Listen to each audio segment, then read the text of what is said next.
Hey guys, welcome back to another video here on Toned In Entertainment where we love pop culture. Today, it's time to kick off my new series of Saved by the Bell episode reviews. Now, what got me to do this? Well, just a couple weeks ago, I actually got to meet Mario Lopez, and that was a really cool experience. And that got me thinking, you know what? I want to go back and just relive some of those awesome memories that I had growing up watching Saved by the Bell. Now, I was just a couple years younger than the characters here on Saved by the Bell. So for me, it was kind of like, I thought it was getting me prepped for high school because I was in like 7th or 8th grade when the characters here were in high school. So I thought watching Saved by the Bell was getting me prepped for like the real high school experience, but I was definitely wrong because I didn't go to no Bayside High, that's for sure. I don't think any of us went to Bayside High. Now for this series, I am gonna pick a new episode each week to review, but I'm gonna go in no particular order because I just wanna have fun. I just wanna pick episodes at random and review them. And we're gonna start off with an episode, which is episode 23 from season 4. Definitely one of my favorites, one of the ones I definitely remember growing up, and that's called Cut Day.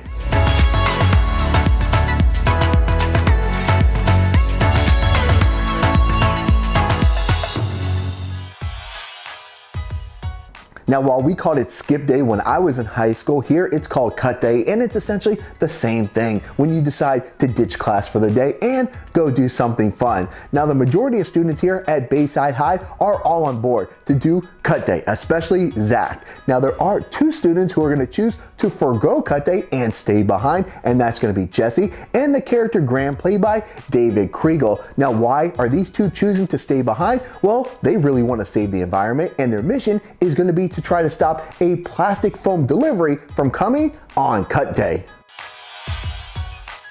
Now, while Zack is stoked about cut day, Mr. Belding is going to show up and tell the whole entire school, yes, he knows tomorrow is cut day and there's nothing he can do to stop them. However, there is one student, if he gets one more unexcused absence, he's suspended, and you can guess who that student is. Of course, Zack Morris. Now, Zack is going to be more determined than ever not to spend a day at school after he bet Slater $100 that the king of cut day won't be held at bay. Now, Zack is going to call in a favor from a classmate named Franklin to help him ditch class and show up at the max. Now, when Zack shows up at the max, he's going to ask Slater to hurry up, pay him his $100 because he needs to get back to class. But this is when Slater reminds Zack, hey man, this is not cut class, this is cut day. And the only way to win that $100 is for him to show up at every single place that they do. Now, throughout the day, Zack is going to come up with clever ways to cut class and to make it to places like the movies to meet up with the gang throughout the day. And even when Zack's back is up against the wall and he's about to be caught by Mr. Belding, he's able to make himself have credible alibis, like jumping into Jessie and Graham's protest march for the environment. Now, here in this episode, Jessie and Slater are in a relationship, but sometimes it's really hard to tell with these 2 because they never really have the chemistry like Zack and Kelly, or heck, even Screech and Violet. Now, here in this episode, Jessie and Slater are both going to find themselves getting closer to someone else. Now, it appears that winning that $100 bet for Zack is as good as gold because he only has one more class to cut the rest of the day, and that's a class being taught by Mrs. Culpepper. So really, this should be as easy as pie. That is until Slater throws a monkey wrench into Zack's plan, and this is going to force Mr. Belding to come in and watch the class till the end of the day.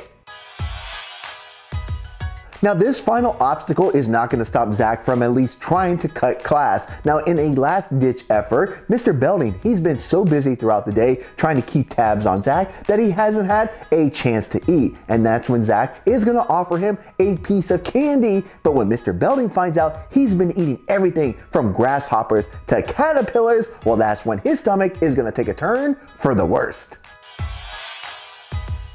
Now, Zack will make it to the max, but not in time to win the bet. And in a rare moment here on Saved by the Bell, we're going to see Zack actually care more about someone else than himself, as he's hoping to beat the happy pairing of Jessie and Graham arriving at the max and Slater seeing them all happy so that cut day doesn't become kill day. Now, Jessie and Slater have never been the happiest of couples, and here on Cut Day, they actually learned something about themselves that maybe it's time for them to see other people. So maybe Jessie and Graham will make a pretty great couple. I mean, they're both hyper-focused on saving the environment, and they have similar personality traits. But just like many Saved by the Bell episodes, the character Graham, he's a one-and-done character, and we're never gonna see him again. Maybe it's because he jumped on the wrong bus.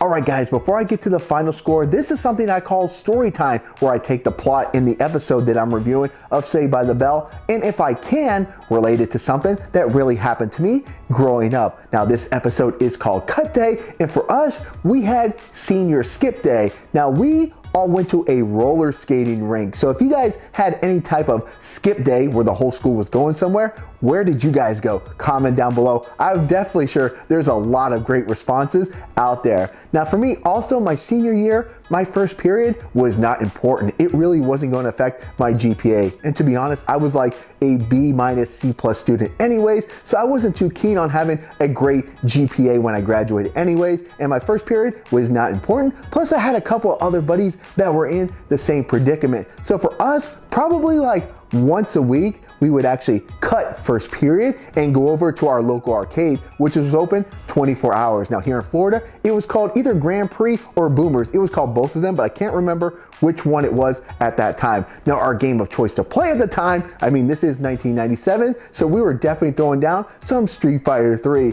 And if we had an opportunity, well, we would stop by Denny's and have a little bite to eat before returning back to class. Now, if you guys have any fun stories of the days that you cut class, comment down below because I would love to hear them.